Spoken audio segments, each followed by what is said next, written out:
हम आपको जिस खबर के बारे में बताने जा रहे हैं वो आपके बटुए से जुड़ी है। बटुए का मतलब होता है ऐसी चीज जिसमें पैसा होता है। लेकिन आज जो बटुआ मेरे हाथ में है वो कोई लेदर का पर्स या पैकेट नहीं है, बल्कि ये मेरा मोबाइल है। ये बटुआ है और इस मोबाइल में हजारों रुपए हैं जिसका मैं जब चाहे इस्तेमाल कर सकता हूं। आप सोच रहे होंगे कि ये सब कुछ तो आज भी ई पेमेंट ऐप के जरिए हो रहा है, तो इसमें मैं नया क्या बता रहा हूं? इसमें नया ये है कि इन पैसों को रखने, किसी को देने के लिए बैंक अकाउंट की जरूरत नहीं है, जबकि ई पेमेंट ऐप में बैंक अकाउंट होना अनिवार्य है। यह कमाल हुआ डिजिटल करेंसी की वजह से, जिसका इस्तेमाल आज से रिटेल यानी कि आपके हमारे लिए शुरू हो चुका है। इससे पहले 1 नवंबर को डिजिटल करेंसी CBDC यानी कि सेंट्रल बैंक डिजिटल करेंसी को लॉन्च किया गया था, जो आम लोगों के लिए नहीं था बल्कि थोक कारोबार जो करते उनके लिए था। लेकिन आज से सभी आम लोगों के लिए इसे शुरू कर दिया गया है।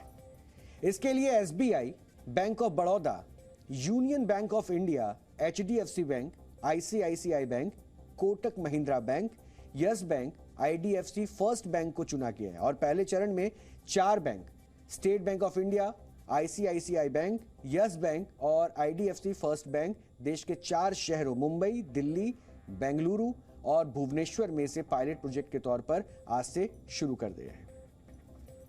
दूसरे चरण में 4 और बैंकों को, bank of Baroda, union bank of India, HDFC bank और कोटक महिंद्रा बैंक को इस पायलट प्रोजेक्ट में शामिल किया जाएगा।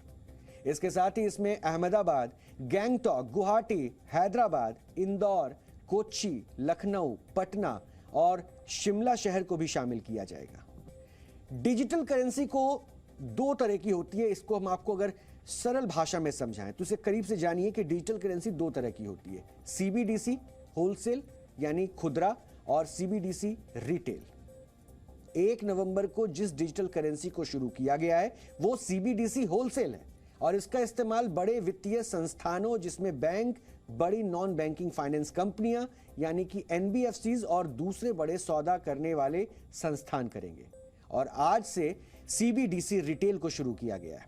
इसका इस्तेमाल लोग रोजमर्रा के लेन देन के लिए कर सकेंगे। यह ऐसी करेंसी है जिसे आप छू नहीं सकते हैं, लेकिन यह रुपए की तरह ही होगा। इस डिजिटल करेंसी को ऑनलाइन वॉलेट में रखा जा सकता है और इस करेंसी को जेब में कैश की तरह रखने की जरूरत नहीं है। डिजिटल करेंसी किसी क्रिप्टो करेंसी की तरह नहीं है। इसे RBI की ओर से लॉन्च किया गया, इसलिए यह देश में कानूनी करेंसी है। इस डिजिटल करेंसी की मदद से आप कोई भी लेन देन या पेमेंट या बिल जमा कर सकते हैं।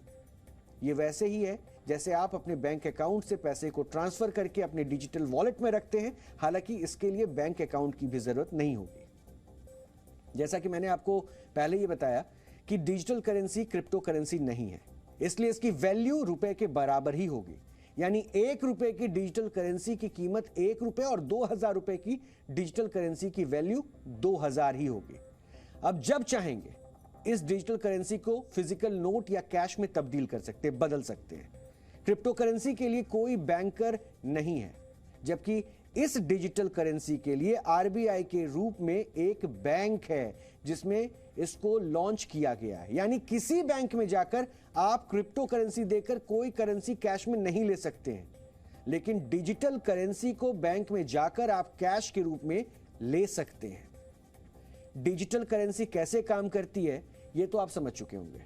अब इस करेंसी को लॉन्च करने के पीछे वजह क्या है यह भी आपको जानना चाहिए, क्योंकि यह भी बहुत दिलचस्प है। डिजिटल करेंसी के लिए बैंक अकाउंट की जरूरत नहीं है, इसके लेन देन के लिए इंटरनेट की भी जरूरत नहीं है और डिजिटल करेंसी की वजह से पैसों का लेन देन बेहद सरल या कह लीजिए कि बहुत आसान हो जाएगा और बड़े बड़े ट्रांजैक्शन के लिए भी यह बेहद कारगर होगा। Cheque, draft, bank account transaction का झंझट खत्म हो जाएगा और मोबाइल से कुछ सेकंड में पैसे ट्रांसफर होंगे। इसके साथ ही नकली करेंसी की समस्या से छुटकारा भी मिल जाएगा और इस करेंसी को किसी भी तरह से नष्ट नहीं किया जा सकेगा और इसे लंबे समय तक संभाल कर रखा जा सकता है। सबसे बड़ी बात